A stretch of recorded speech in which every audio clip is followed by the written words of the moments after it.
ចាជារួមគឺខ្ញុំសូមធ្វើការបង្ហាញនិងបញ្ជាក់ជូនថា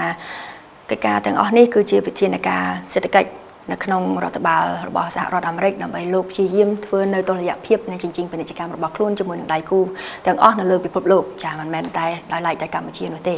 ហើយនៅក្នុងនោះខ្ញុំសូមធ្វើការអំពាវនាវជូនទៅដល់បងប្អូនប្រជាពលរដ្ឋនិងសាធារណជនទាំងអស់ដើម្បីលោកកុំឲ្យមានការភ័យបារម្ភឬក៏មានការមន្ទិលសង្ស័យនៅដំណោះស្រាយនៅចំពោះមុខហើយសូមជម្រាបជូនថាប្រមុខរាជរដ្ឋាភិបាលលោកបានយកចិត្តទុកដាក់ដល់ខ្ពស់ចំពោះកិច្ចការងារនេះហើយយើងខ្ញុំតែជាសេនាធិការរួមទៅនឹង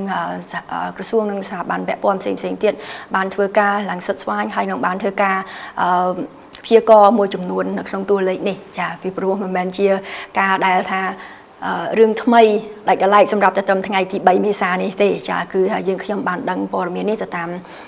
ព័ត៌មាននេះតាំងពីរយៈប្រហែល2 3ខែមុនរួចទៅហើយចាដូច្នេះហើយយើងមានការត្រៀមលក្ខណៈមួយចំនួនដូច្នេះហើយយើងខ្ញុំសូមថាប្រជាពលរដ្ឋលោកមេត្តាផ្ដល់នៅសេចក្តីទុកចិត្តមកដល់រាជរដ្ឋាភិបាលហើយនិងសេនាធិការនៅក្នុងរាជរដ្ឋាភិបាលក្នុងការបំពេញតួនាទីភារកិច្ចរបស់ខ្លួនក្នុង